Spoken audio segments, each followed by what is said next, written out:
kafa za poneti, hrana za poneti, na to smo se odavno navikli.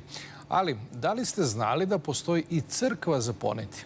Upravo tako, u Gadžinom Hanu postoji radionica koja pravi mobilne crkve. Ovo je skromna radionica 70-godišnjeg Svetislava Mančića koji, verovali ili ne, već čitavu deceniju gradi pokretne crkve, a ideja se rodila nakon jednog nemilog događaja na Kosmetu.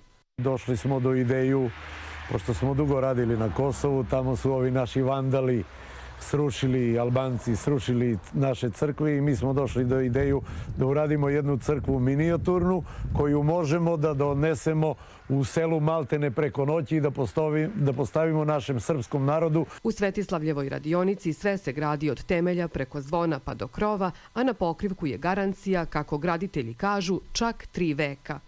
Izuzetno je kvalitetan.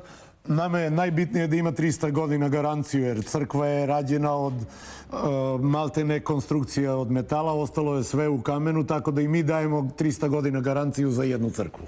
3 generacije rade trenutno na crkvi i 3 generacije daju garanciju. Znači da ako bude interesenata za crkvu, može da bude siguran u naredne 3 generacije da neće imati nikakvih problema sa crkvom i sa njenom izradom. Sve mobilne crkve koje izlaze iz ove radionice odgovaraju propozicijama, samo su u minijaturi, a na licu mesta na koje se dovezu sveštenik može da ih osvešta. U zavisnosti od želje kupca, normalno u dogovoru sa crkvom se sve radi.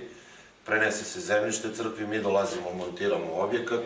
Naša montaža je na licu mesta nekih pola sata do sat vremena. Crkve su na izgled iste, međutim graditelji kažu da su potrebni i veština i znanje i svaka je unikatna. Tu će biti oltar, ovde dolazi Bogorodica. U kupoli gore dolazi Isus Pantokrator.